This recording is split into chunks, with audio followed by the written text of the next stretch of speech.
There is a deeply rooted fantasy about owning a coffee shop. The romantic idea of waking up early, grinding fresh beans, and building a community around a warm, rustic counter. It feels like the ultimate accessible entrepreneurship. But behind that aesthetic facade, the reality is brutal. According to industry audits, the average independent coffee shop operates on a net profit margin of just 2 to 6%. That means on a $5 latte, the owner takes home less than a quarter. To survive in this space, you have to see the matrix. You need to understand exactly how much it really costs to secure the keys to that front door, where the money actually comes from when the register finally clicks, and the single biggest hidden risk that is quietly bankrupting shops across the country right now. Whether you are buying the parcel of land outright, which easily tops $1 million in a prime foot traffic corridor, or signing a punishing 10-year commercial lease, you first have to buy the right to exist in a physical space. But an empty room with 4 walls doesn't sell coffee. You have to build a commercial kitchen from scratch. Heavy-duty plumbing,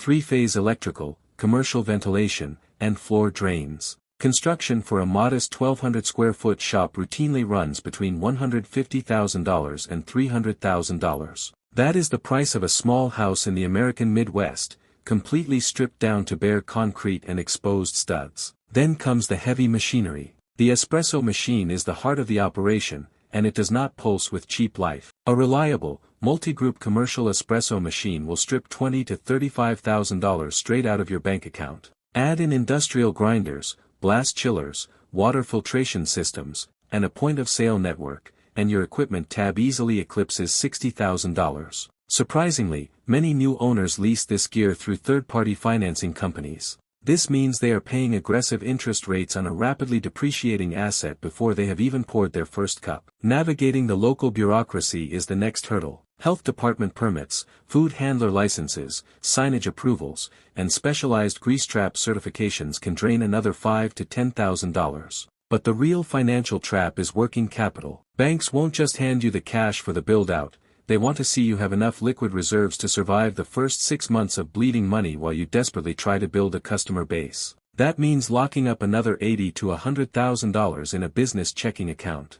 By the time the doors finally unlock for the public, the total entry cost for a standard independent coffee shop sits somewhere between $300,000 and $500,000. You haven't made a single dime, but you are already $500,000 in the hole. Step inside the back door at 4 in the morning, and the romantic illusion of the neighborhood cafe evaporates instantly. This is a manufacturing plant. The espresso machines have to be turned on an hour before the first customer simply to stabilize the water temperature and pressure. The grinders have to be dialed into the micron, accounting for the day's humidity. By 6:30, the barista isn't an artist.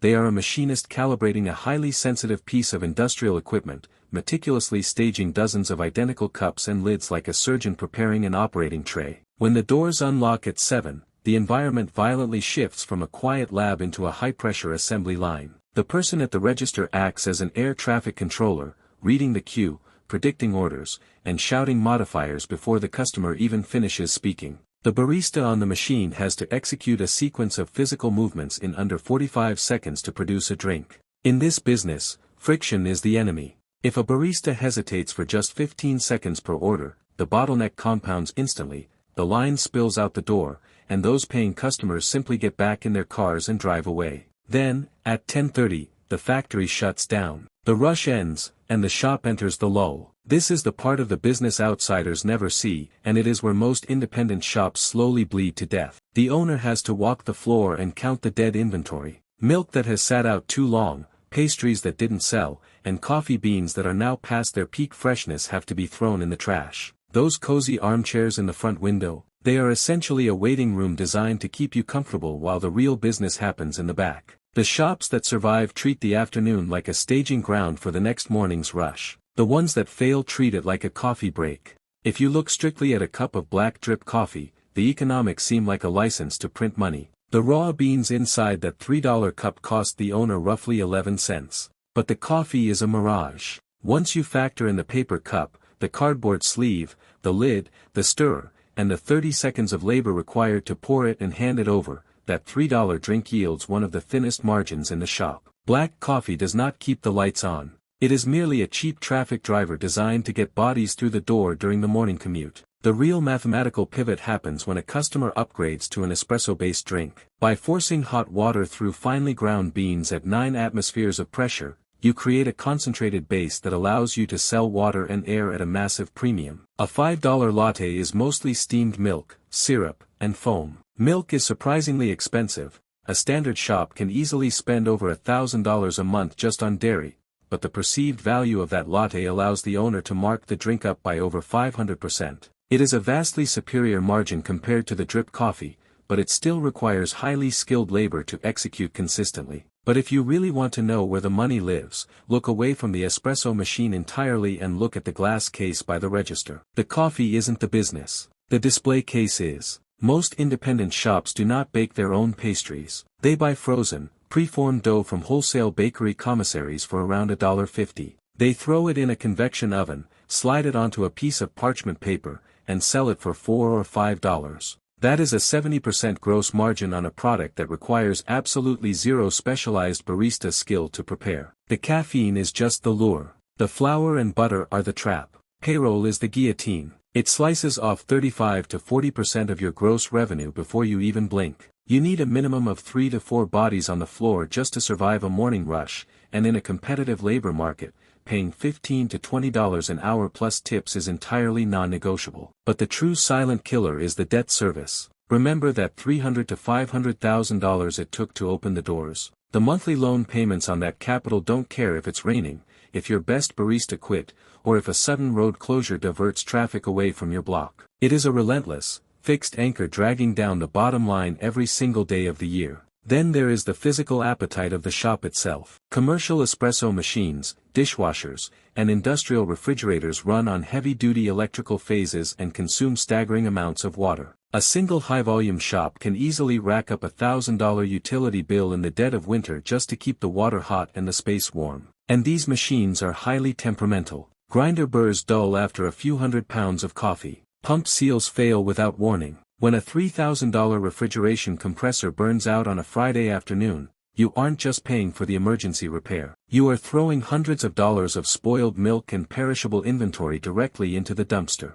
Finally, there is the invisible leak. Inventory shrinkage, the spilled milk, the dropped pastries, the overportioned syrups, quietly devours 2 to 3% of all revenue. If you took the franchise route to buy a recognized brand, you surrender up to 8% of your total top-line sales to the parent company in royalties before you even calculate your own profit. Add in crippling commercial liability insurance to protect against slip-and-fall lawsuits, hefty payroll taxes, and a rapidly expanding wave of local municipal environmental fees targeting single-use cups and packaging, and the math becomes terrifying. That 2 to 6% net margin is not a safety net. It is a tightrope wire suspended over a financial canyon. Most people assume the biggest risk in this industry is making bad coffee, or failing to attract a morning crowd. It isn't. The greatest hidden danger in the coffee business is buried on page 12 of a standard commercial lease agreement. It is a structural trap that perfectly exploits the illusion of small business ownership, and it has silently wiped out thousands of highly profitable, beloved neighborhood cafes.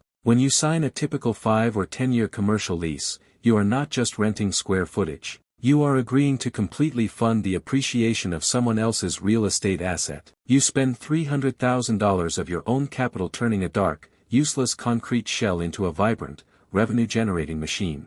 You take all the financial risk. You do the heavy lifting to draw consistent foot traffic to that specific city block. In economic terms, you are doing the dirty work of gentrifying the micro-neighborhood, entirely at your own expense. Then comes the execution. Your 10-year term expires. The landlord looks at your successful shop, realizes the immediate area is now highly desirable because of the traffic you built, and drops the trap. They present you with a new lease featuring a 40 or 50% rent increase. If you refuse, you walk away from your life's work. Your customer base vanishes overnight, and you have to spend another massive fortune building out a new location just to survive. If you stay, the increased rent instantly cannibalizes your 6% profit margin, turning a viable business into a money pit. You didn't build a coffee shop. You renovated a landlord's building for free, and the moment it became truly valuable, they took it back.